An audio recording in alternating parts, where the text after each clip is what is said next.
I'll agree, and my answer will be yes. Oh yeah. Come on, y'all know this is my anthem. I'll say yes. I'll say yes, Lord, yes, to your will and to. I'll say yes. I'll say yes, Lord, yes.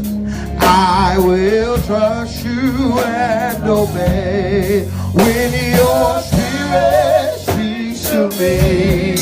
With my whole heart I'll agree, and my answer will be yes, Lord, yes. Come on, anybody from the 80s? Oh, yes, Lord. Any people from the 80s? Oh, yes, Lord. From the bottom of my heart, from the bottom of my heart, to the depths of my soul.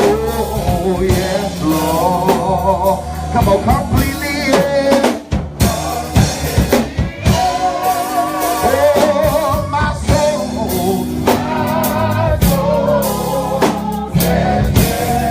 Come on, one more time. Everybody say yes, Lord. Yes, Lord. Come on. We did the hype stuff, but yes, Lord. Yes, Lord. From the bottom of my heart, to the depths of my soul, Oh, yes, Lord. Come on, completely. My soul. You can be seated. You can be seated. I know we usually stand for the scripture. Go to Daniel, the 10th chapter. You can be seated today. The Lord is lifting me up. The Lord is lifting me up. The Lord is lifting me up. Oh, higher, higher. The Lord is lifting me up. I can't help it, it's how I was raised. The Lord is lifting me up. Come on, one more time. The Lord is lifting me up. Oh, higher, higher, higher. The Lord is lifting me up. Come on, the Lord is lifting me up. The Lord is lifting me up. Oh, higher, higher. That's the Lord is lifting me. I can't stay where I am. The Lord is lifting me. The Lord is lifting me up. Higher, higher, higher. Daniel, the 10th chapter. Without God, I could do nothing. And without God, I would fail. And without God, my life would be drifting like a ship without a sail. He touched me. Oh, he touched me. And all the joy that floods my soul. Oh, something happened, and Jesus touched me and made me whole. You shouldn't touch this if you're not cold. We let the church say yeah. Shouldn't touch this if you're not cold. But yeah. Oh yeah. Oh yeah. Yeah. All right. In the 3rd year of Cyrus, king of Persia, a thing was revealed unto Daniel, whose name was Belshazzar. And the thing was true by the time of the appointment. You can play softly, brother. And they understood the thing and had understanding of the vision.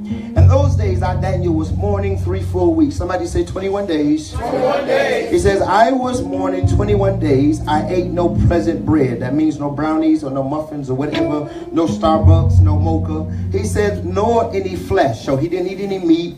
He didn't drink any wine. He said, and then I did not anoint myself at all until the 21 days were fulfilled. And in the 4th and the 20th day of the first month of the month, I sat by the side of the river Kenzadel. Then I lifted up my eyes and looked, and there was a certain man clothed in linen, whose linens were girding with fine gold of Upas. And his body was like of beryl, and his face appeared of lightning, and his eyes as lamps of fire, and his arms and his feet were to the color of polished brass, and his voice was like thunder. And Daniel alone saw the vision, for the man that were there saw not the vision, but a great quickening fell upon them, so that they fled to hide themselves. So only Daniel saw this. Therefore I was left alone and saw this great vision, and was reminded to no strength in me, for my comeliness was turned into me into corruption, and I retained no strength. And I heard the voice of these words, and when I heard the voice of his words, then was I in a deep sleep on my face, and my face toward the ground. This is very important. And behold, a hand touched me, was set upon my knees and upon the palms of my hand. And he said unto me, O Daniel, a great man, a greatly beloved, understand the words that I speak, and stand upright unto thee, unto now. And when he had spoken the words upon me, I trembled. Then he said unto me, fear not, Daniel, from the first day that thou hast cast thy eyes, or thy heart to understand, to chasten upon the words of God, I heard thee and sent the answer. He said, the first day that you asked me, I sent the answer. Verse number 13. But the prince of Persia, of the kingdom of Persia, withstood me 127 days. Below Michael, one of the chief princes, came to help me, and I remained there with the king of Persia. Now I am come to make thee understand what shall befall thy people in the latter days, for yet the vision is for many days. I want to talk briefly from the subject, and I mean briefly. I want to talk briefly from the subject. Ask your neighbor, say, what's the hold up? What's the hold up? What's the hold up? You can be seated in the presence of the Lord. Ask your neighbor, so somebody else on the side of you. This may not be for everybody, but ask your neighbor, say, what is the hold up? We all live, that's enough, bro. We all live in Metro Atlanta, and we all take 285, 75, not 85 because it's broken. But we all take the expressways. My people from North Carolina who just been here a little while will soon come to understand that the highways will test you to see if you have a death in God. The highways and the byways will test you to see if you really are saved, because it's nothing worse than getting on the highway and people cannot drive. There's nothing worse than getting on the highway and nobody's in front of them and they keep hitting their brakes. There's nothing worse than getting in the highway and brandy somebody is already pulled over and all the idiots in front of them start braking like the police can pull over all 87 cars, because somebody gonna drive off and somebody ain't gonna get caught. And so now there's nothing worse than being on the highway and there is a holdup, there is a halt, there is a stagnation. If you live in Atlanta, if you live in Douglasville, if you live in Cobb County, if you live in DeKalb, if you live anywhere in Metro Atlanta, you understand if there is an accident, you better get on, or you better get around the accident, because there's about to be a halt, there's about to be a stop.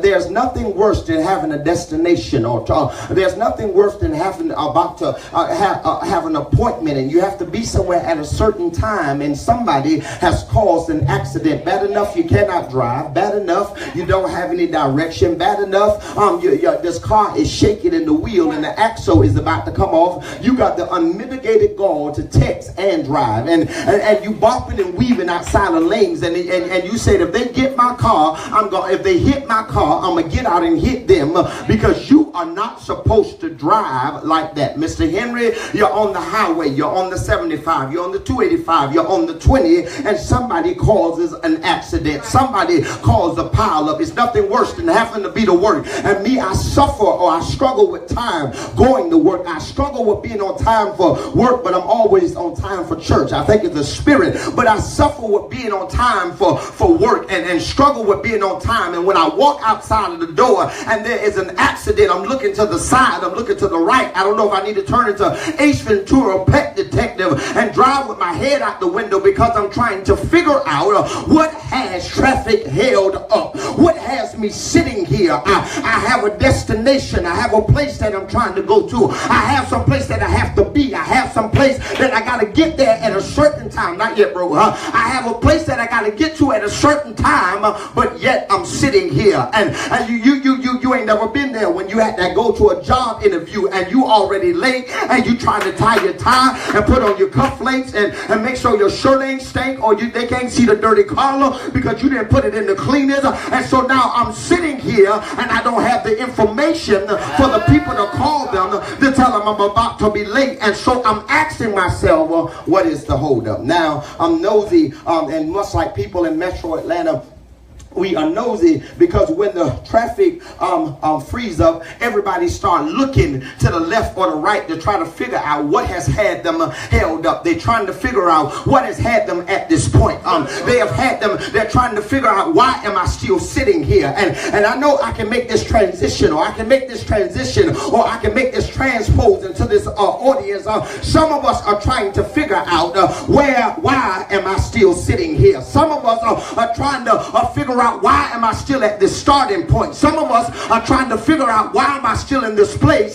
Because I'm not where I was, but I'm not where I want to be. And the frustration comes in is because I know I'm on my way somewhere, but I just don't know how to get there. And I'm getting frustrated because I'm still sitting here. I don't care if you deep. I don't care if you spooky. I don't care if you speak in tongues. I don't care if Jesus spoke every word in your Bible. We get frustrated when we know we're trying to go somewhere and I'm lost. Now, you want to piss me off. You want to make me mad. Because, bro, back in the church as a boy, if you show me one time, I can get there. I don't like being lost. And with my little egotistical self, I don't like asking for directions. We got into a little disagreement this week because she was asking questions, and I cut the radio down like that was going to help. And I was like, let me figure this out. Come on, man. I got it. I didn't know where the hell I was going. I just knew I didn't want to ask for no direction. And she keeps saying, why don't you stop and ask somebody? And I shot her a look like, oh, I got this. And so many of us, we are too stubborn to ask for directions. The GPS can't pick it up because we said, no, I just put it in my GPS. But your spiritual GPS can't even figure out where you're going. You just know you're on your way somewhere. Some of us bougie. Some of us don't do the highway, but some of us do the airlines. And then they made the announcement. Many of us are excited. I got y'all. I'm preaching. I got my ADHD Holy Ghost. And so many of us are excited because the announcement came on. Now loading plane 1289. Leaving Atlanta, Georgia, going to Philadelphia, Pennsylvania. The temperature there now is about 74 degrees. The ride time is about 2 hours and 4 minutes. The flight attendants, are you ready? The captain is about to shut the door. And so they say, now turn off all electronic devices. And so you're sitting on the plane. You've already gone through TSA. You've already dealt with the nasty ticket agent. You've already sat there and charged your phone. You done chopped it up in FaceTime. But now you're sitting here. You've boarded the plane, but you ain't going nowhere. I told y'all this before, and I'm going to tell y'all again. I remember getting on a Delta flight one time. They called my name, went through security. I felt like Mother Work, I had to get naked to go somewhere. Had to take off my shoes and my belt. Almost missed my flight. And so I'm rushing on the flight home, girl. And for me to get on the flight and say there's a delay. And so we going around in a circle because we are not cleared for takeoff. How many of us are in here have paid the price to make the flight, have paid the price to go through security, have paid the price to let somebody to drop you off, go through security, and get on the flight and not go nowhere? We are in this place where we feel like I am not where I am because the critique is not the critique is not I know, or the critique is not I feel like I'm at the starting point, because we can look where he brought us from. If I had my voice, I would sing the song, look where he has brought me from. I know he brought me out of the bars. I know he brought me out of this, that, and the other. But I'm not there, but I'm not still not out there. And so my attitude has become, anyway you bless me, I'll be satisfied. But it's really me just accepting the plan of God. But it's not what I want and not what I need. But I'm just trying to be grateful. But if you would just tell the truth in this moment, you'll say, why is the holdup in my life? There is nothing frustrated to be in one lane. If you can drive, and Atlanta will teach you how to drive. These people will train you because everybody ain't just about to let you over. So you got to get aggressive, and you be like, you gonna let me over. You be to cuss them out, they ain't even hear you. And so you get over in their lane. And so you get in the lane, John, that you perceive is moving the fastest. But sometimes you trying to help God and help yourself get in the lane. And the car that you passed way back there on 14th Street has now passed you because you got out of the lane thinking that you was going to help this thing go faster. Instead of asking God, why am I sitting here? And what is the holdup? What is the holdup on my miracle? What is the holdup on my money? What is the holdup on my good credit? What is the holdup on my career? What's the holdup on my marriage? What is the holdup on my life? And so I'm asking God, why am I still sitting here? Not at the starting point, but not where I want to be. Come on, son, preaching here. So many of us, and I'm gonna be done. They're looking at me like I'm crazy. Good thing I don't care. Many of us are asking the Lord, like, where are you? Where are you? Now, Deborah Cox, I believe it was Deborah Cox, and if you never listen to this type of music, I do apologize. But she asked a question. She says, how did we get here? No, then she came back and she gave a preamble at a voice. She said, Ella Williams, nobody is supposed to be here. This was not the plan that I had for my life. Oh my God, I thought by now that I was going to be smooth sailing. I thought by now I was going to make it to the place because I got an interview and my phone is dead. I know y'all always had expensive cars, but my last car, the little cigarette lighter, didn't work. And so if my phone died, I had to find a place to charge my phone. Let it get to about 12%. Wait for it to charge up. Put the GPS on and hope it don't die again. Meanwhile, I'm trying to call the people and the recruiter or the little receptionist with her ugly self. I'm like, is Johnny there? Can I screen his calls? No, ma'am, I'm looking for Johnny. Because I need to tell Johnny that I'm late. Because I need this opportunity. I need this job. I need this next place. I need this miracle. I need this new beginning. God, if you don't move for me, I'm about to get off this street and figure out how to maneuver my way back home. Because I'm not where I am, but I'm sick of where I'm going. I need you to speak to me. I need you to say something. I need you to open the door. I need you to pour rain from heaven. I need you to say, speak, spaghetti, shut up, move, bust a move, or I'm about to give up. Because I don't know where you are, and I don't know where I'm going. So I'm on the highway, and I don't have no direction because my GPS, I'm trying to speak to y'all prophetically, I don't have no direction because my GPS is broken. And have you ever put in an address and you know you got it right, and then you look to see whether it's southwest or southeast or northeast or whatever, and no matter how many times you put it in, it says address could not be found. And John, I'm on my way somewhere, but there ain't no address. I'm on my way somewhere, but he ain't gave me the coordinates yet. See, we are so smart within ourselves. If God take too long to speak, we'll start Googling it. We'll say, all right, storehouse. We are talking in the microphone. Storehouse. And so I'm serious, come on. Or if you got the man on your phone, he'll say the storehouse. I found 15 things for this definition. The first one is on 15th Street. And so we so determined to get what we got. We'll pull up to the storehouse. Y'all ever seen that movie, The Last Dragon? He was looking for Sundar Moon. He was looking for this man. And so when they wouldn't let him in, he made up a disguise. He did something because he said, my answer is on the other side of the door. And so we say storehouse. We say miracle. We say job. We say opportunity. We say blessing. We say happiness. We say credit cards. We say healing of the mind. We say unbelief. And we speaking it in our spiritual GPS, but nothing is coming up.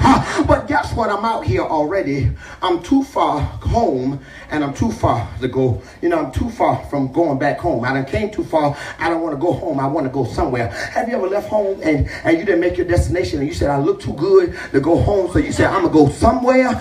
Somebody going to see this outfit today. Somebody going to see these shoes today. Because guess what? I was on my way somewhere and my plans fell through. And so I'm trying to find it on my own, but I can't get there. And something has happened.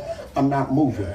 I got somewhere to go, and I got a time to be there because my biological clock is ticking, boo. And I said by a certain time because I'm getting fat and my hair's thinning out. I can't hear nobody. I was home with my family this week, and everybody thought they was letting me in some enlightenment. Boy, you picking up so much weight, and look at your stomach, and John, you got titties, boy. You ain't never been this big, and all this other stuff. And they act like they was enlightened me on some enlightenment, and I wanted to say, ooh, my grandmama said something. She said, when you gonna get married? It came out, it was so close. I want to ask her when you there, and so and so here it is. I'm on my way somewhere.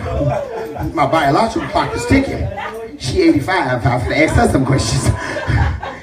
Ma'am, you got my face now. And so here I am. My biological clock is ticking, and I don't understand where I'm going. My clock is ticking, mother, and I thought surely that the prophecies of God will come to pass by now, but I'm sitting here. I remember one night in this very building, and I'm done. In this very building, I'm gonna holler at you. I feel like hollering today. Dennis and Pastor Dennis in this very building. I was coming to clean the church, and I was coming to clean the church, and I had went to a wedding or something. It was the most tiredest wedding I ever been to in my life.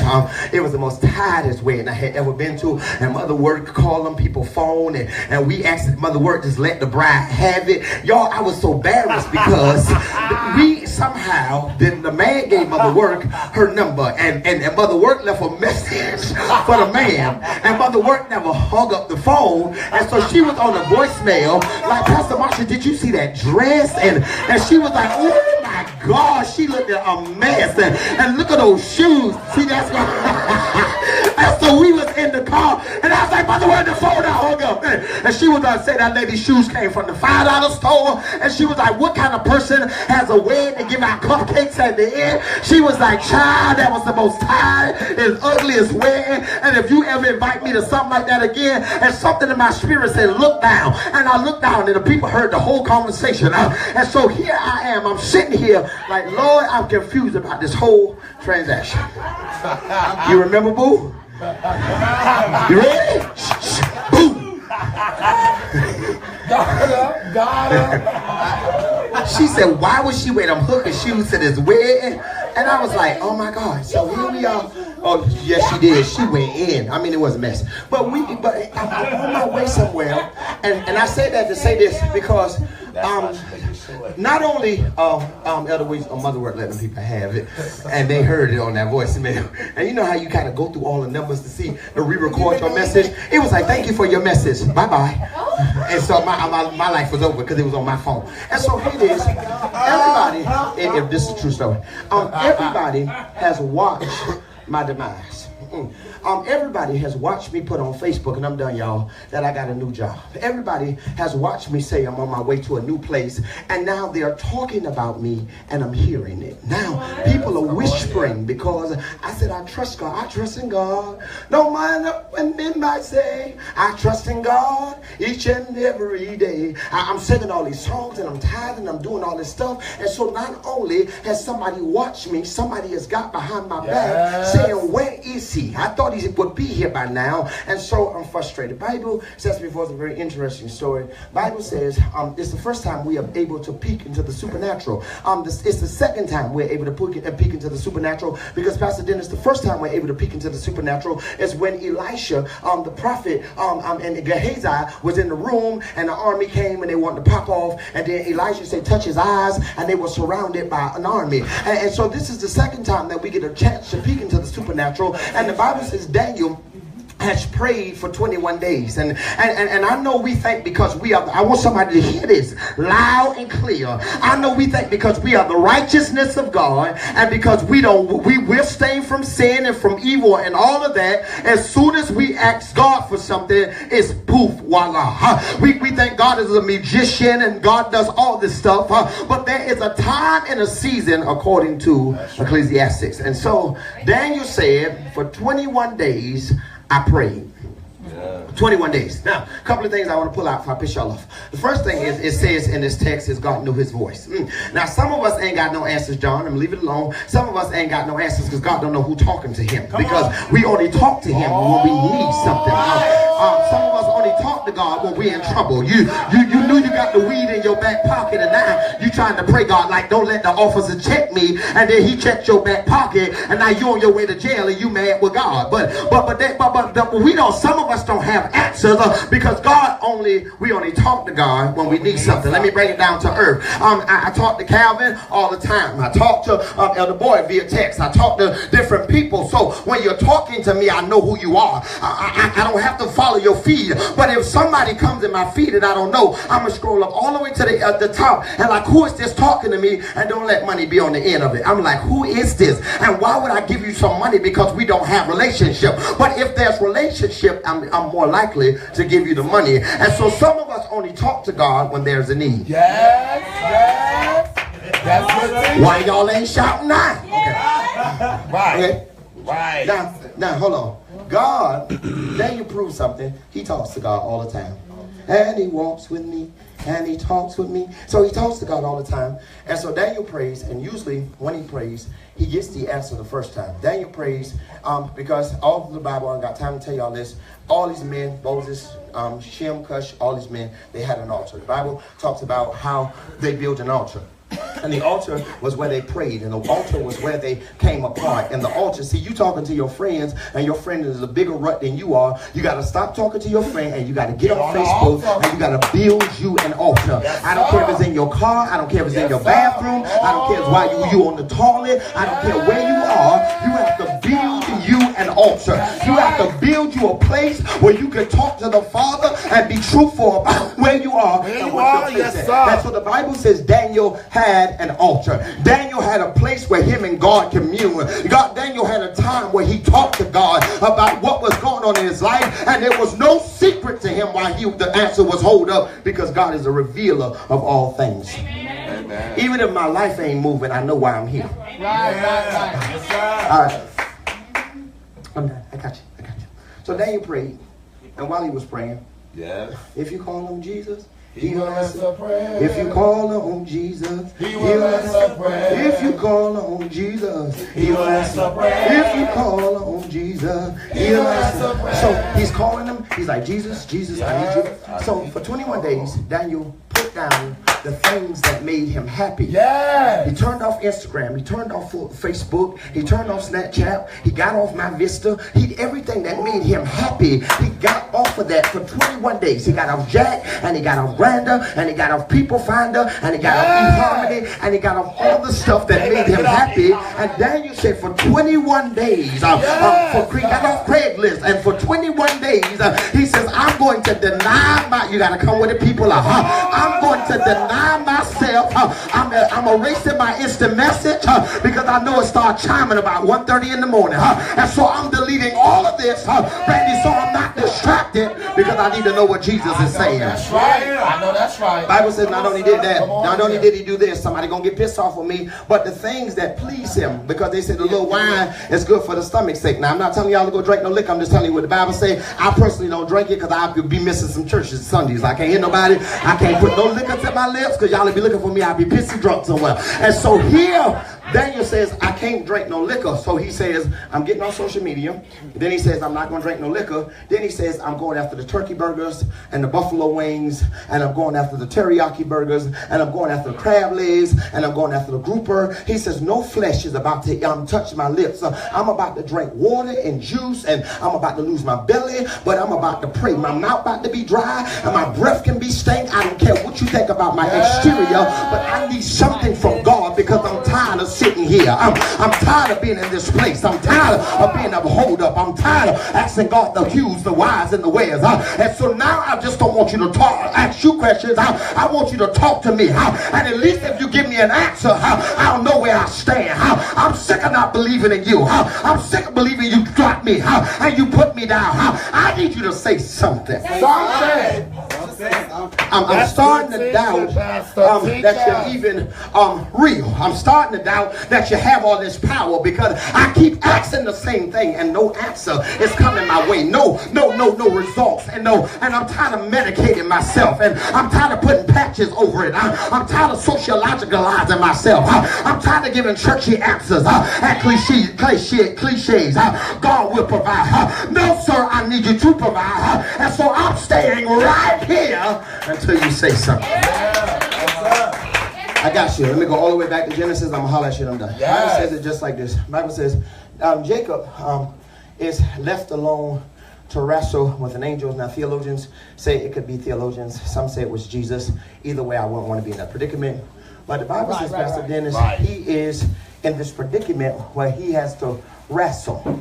And so the angel, because we would think when celestial beings or angelic beings or extraterrestrials, I know that messes with your theology, but anything of this, not of this world, is an extraterrestrial. And so because they are the third heaven, they're not from here, so they are extraterrestrial. So we thinking that if the angel and me have an encounter, clearly he's coming to bless me. Clearly he's coming to give me what I want. Clearly he's coming to give me my man and my woman and the open door and the job and everything else. Clearly he's coming to break habits and clearly he's coming to restore relationships with my parents we don't really jail like that. Clearly he's coming to help me talk to my sister a little better because she's ignorant and I really don't feel her like that. And so clearly I think he's coming with an answer, but the angel said, let me go.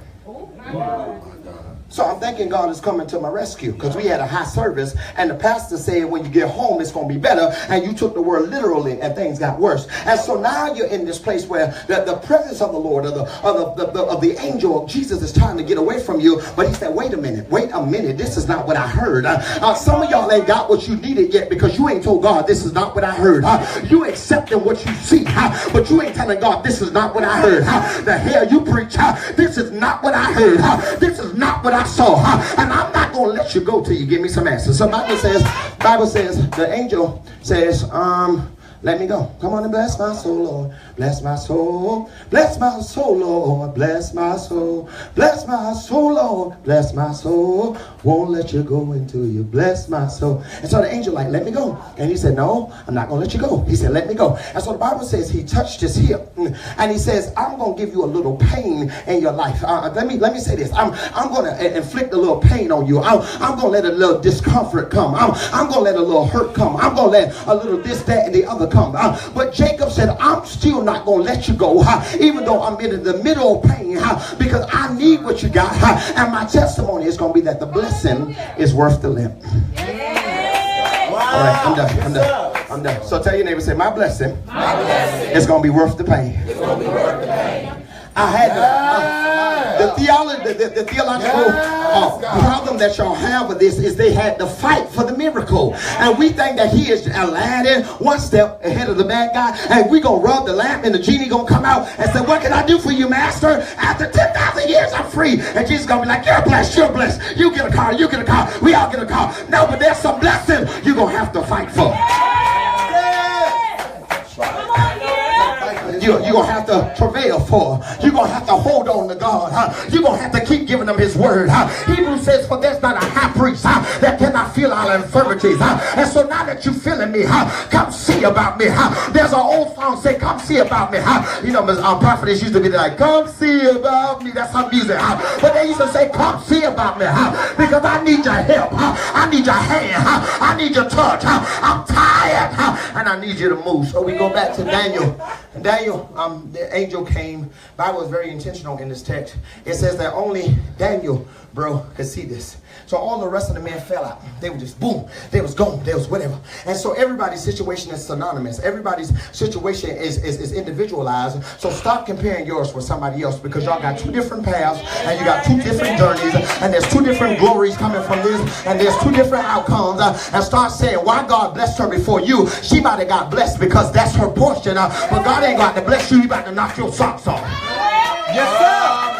I'm just trying to prophesy without prophesying. So everybody down. So So we would be mad that everybody's down, but I ain't got time to, I got to work. The Bible said, work out your own soul salvation with fear and with trembling. And so the Bible said, nobody else could see this blessed Elder Williams but Daniel. So the angel came, but I was afraid. I'm about to mess up with some of us. Some of us, God ain't blessed us yet. Or some of us feel like it's not going to happen, and we are afraid of the blessing. I'm guilty. Lord, fill the church up. And when it start filling, the church start filling up, I'm the biggest dummy. Like, Karen, can you believe it? What God is doing? And she was like, did you not ask for it? And if you asked for it, did you not think it was going to happen? And the reason why some of us ain't blessed is because we are scared of the blessing. We are scared of the salary. We are scared of the welcome letter. We are scared of the person. I don't feel good enough. My belly too big. My teeth ain't all the same color. That girl knew that when she saw you. That man knew that when they saw you. That's not the issue. I'm going to bless you better than what you expect. I'm going to bless you good measure. Press down, shake it together, and run it over. It's not only about money. It says shall make give it to your bosom. You got to understand this. I'm going to bless you better than what you expected. Come on, sir. That took too long. Last point, he said everybody around him couldn't see it, but he saw it. He was solely afraid. Some of us are afraid about this next place in our life, but you better embrace yourself, because ready or not, here it comes. And so here, Bible says the angel of the Lord spoke to Daniel. He said that his voice was like thunder, so I'm sure it was a little dramatic. He was like, Daniel, I prayed. You prayed? I heard you. Okay. I came to your rescue. I serve the Lord of hosts, the mighty one of Israel. I'm of the angel 21st century troop. He represented with angels, his sector in heaven, because they stay, they all got different jobs. So he's like, I represent. Daniel's sitting there like, is this real? He's like, don't waste my time. My time is limited. So Daniel was like, what happened? He said, for 21 days you prayed. But this was tricky in the text. He said, from the first day you prayed it, he said the answer was released. He said, the first time you prayed it, I heard you. Now you sitting up all night long. You done went to the dollar store and got all them people sleeping pills, whether you bought them or whether you stole them. You got a pop Tylenol PM and Advil PM, and then you got all that medicine in your system. You still can't go to sleep. You watching Married with Children and the Golden Girls, and you watching all this stuff, and you got to get up early in the morning, but you can't rest because you have not seen the answer. But the Lord says the day that you pray, the answer was released. Now, let me go back to here, 285. So here, while you're sitting there, you don't know somebody ahead of you their only job has been to clear the highway. Right. You stressing your little self out, and you think you're the only one fighting for you, and you think you're the only one know what you need and where you need to get to, but it's somebody's job to clear the highway. That's their only job. Whatever is wrong with this car, whether it's a flat tire, whether it's an accident, whether it's a fatality, no matter what it is, it's somebody's job to get it out the way so you can move. And so here you are frustrated. I got one more holler at me. Here you are frustrated, but it's somebody's job to clear the way. It's somebody's job to get what's that thing is when you go to the airport and you got to walk up that thing. What's that thing called? Escalator. That escalator. Oh God, I thought it was a little bit more difficult. So it's somebody's job to find you an escalator so you can get off the plane when you get to your destination. And so I'm right here, y'all. We are frustrated. We are frustrated because we're right here. But the answer is, I've come to make a way. I've come to open the door. This is what I want to point out in the text. I'm right here, y'all. This is what I want to point out in the text. The Bible says that the answer was released, but Michael had to come aid the other angel because of the principality of the region withstood him. So there's a fight going on in heaven. You are that valuable. So when you pray, I want to say this, I'm done. When you pray, Pastor Dennis, I'm moving to Atlanta, and I'm going to, what's it called, Lagoon Salon? What is it called? Goshen. Well, I messed that up real bad. I'm going to Goshen, and I'm going to take over. I know they've been doing hair before I got there, but when I get there, I'm about to shut it down. And so two sides heard what you had to say. So the principalities heard it. So Satan tapped the one that he knew was capable. Say, go stop that now. Go tighten up. Go stop that. And then God was like, oh, wish he might. So he released two people. All right, y'all. He released two people. He says, go. I want you to stop it. And I want you to make it happen. So there's this fight in heaven, according to the Bible. But the Bible says Satan didn't have reinforcement. but God sent reinforcement so it could happen. I went through all that to tell you that you might be frustrated that you're in a holding place. But it's somebody's job to make sure that you get to your destination. All right, that's not Bible. The Bible says, I watch over my word to perform it. I know y'all never watched Harry Potter because y'all was too deep. But I love them. I got all 6 movies, I think 7. Everybody had owls. Harry had an owl, Harry Potter.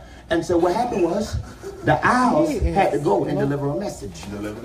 And so some of the owls were clumsy. And some of the owls hit the thing in the face. And some of the owls did whatever. But the owls kept bringing the same letter till it got to Harry. That's right. And so the muggles, the human people kept hiding the answer.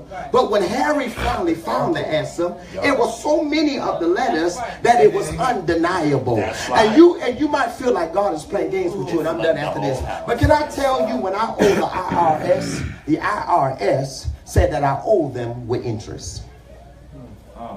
When I owe the IRS, they said, you're going to give me this $5,500 plus. Can I tell you that I love God because he's just like the IRS? He doesn't just pay you, he pays you with interest. He'll play something. Not only is he going to open the door for me, not only is he going to open the door for me, he's going to open the door for me in a way that he pays me back for all of my sorrows. When we was on that flight, white lady, she was so much brandy. She was calling the flight attendant. She was calling the captain. She was going through. They had gave her free wine. They was asking me, did I want wine? And I was like, no. They said peanuts. I said, I'll take some peanuts. Then they said, no, we don't have no peanuts. We have pretzels. I said, anybody want no pretzels? So I just was sitting there patiently. Because I learned that the Bible says I waited patiently on the Lord. He inclined unto me, heard my cry, lifted me out of my slimy pit. The Bible said he established me. Here it is. This lady said, I've been sitting here. At this point, we just sitting there. All the announcements that happened, we sitting on the runway. Lady called the flight attendant over. She's like, this is ridiculous. I had somewhere to be. She's a bougie lady. Flight attendant said, follow me. She followed her. She came back. That lady had and got a free flight, round trip. And then she started talking to the people around us. She said, I wouldn't put up with this too. She said, y'all go and get a free flight too. And so they started calling the flight attendant. And so I started watching the people around me get free flights. That was good for them. I didn't want a free flight. I just wanted to get to where I was going. And so for some of us, the frustration is, I need to be paid back double. But some of us is like, God, I need you to just let your word come to pass. I need you to just open the door like you said. I'm not asking you to go over and beyond, but can you just watch over what you said already? So now I'm cruising again. I'm frustrated because I'm late to the interview. Here you go. When I get to the interview, and the person who was supposed to interview me, he's not even there yet. And so I would have been sitting in the lobby, further frustrated.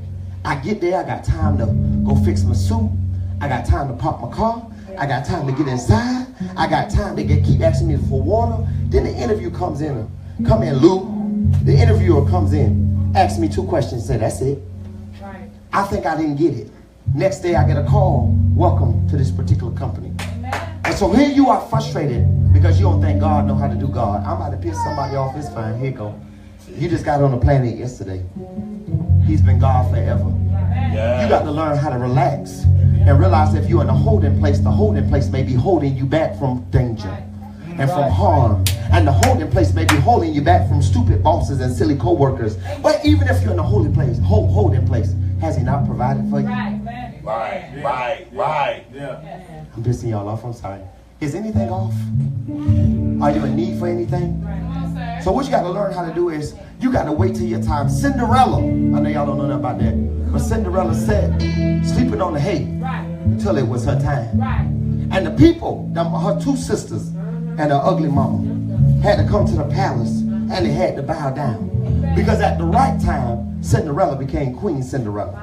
And I didn't read nowhere in the story where she went back to a place of poverty or talking to rats or needing pumpkins and rabbits and all that to assist her. She had the whole kingdom because she waited on her time. I'm going to read y'all one thing, because I need my voice to holler at my kids tomorrow. Amen. Hold on, I'm going to read y'all one thing, and I'm going to let y'all go home. read it to you. For some of y'all want to know where God is. For some of y'all confused about where God is. For some of y'all don't know what's going on. Psalms the 40th chapter says, I waited patiently for the Lord, semicolon, and he inclined unto me and heard my cry. I waited patiently on the Lord, and he inclined unto me and heard my cry. He brought me up also out of the horrible pit, out of the miry clay, and set my feet upon a rock and established my goings. He has put a new song in my mouth, even praising to our God. Many shall see it and fear him and trust in the Lord. Here you go. Blessed is the man that maketh the Lord his trust, and he respecteth not the proud, but give grace to the humble. Or he respecteth not the proud, nor such and turn to lies. Here it is. I waited patiently on the Lord. Pastor, that sound good. How do I wait when it's off? Pastor, that sound real good. How do I wait when I don't even know if God hears me? Got a Morehouse brother. He calls me all the time. I can't listen to that all the time, sister boy. I can't. He called me. He be like, brother. Yes, Baracus. I think God hates me. Why, Baracus? Because nothing ever works for me. And I was like, Baracus, I hope he watching. I tag him in the status. He said, nothing ever works for me. And so, a couple of weeks ago, he went to the dealership, CarMax. His car broke down on the highway on the way to an interview. He was over it. His mama was in town. You know when your parents come in, you want to make a good impression. Car broke down. People came, said his transmission was gone. He called his homeboy. Homeboy ran his mama to his house. He in his feelings because he's sitting on the side of the road. He went to CarMax the next day, not even 24 hours. I got the picture on my phone, I can show you. Went to CarMax the next day, and he was like, these folk ain't about to give me no car. That's how he talk. He from Athens, Georgia. He said, these folk ain't about to give me no car. He sent me a picture, 2016. Fresh off the lot, 10,000 miles on it. Brand new spanking new car. And so when he called me, he was like, I guess God feeling me this season. John, my signal faded and I went ahead and cut my phone off like it just died. You know why? Because God moves in our lives. He does little things to show us that he's for us. But because it's not what we want yet, we're frustrated. Let me tell you something. The Bible said don't charge God foolishly. Whatever you're waiting on, this new place, I'm making this about me, new building, whatever you're waiting on, the ability to be able to help people, you better be grateful for where you are. And understand that he ain't drop you and he not going to drop you. All right, that's it. Lift your hands.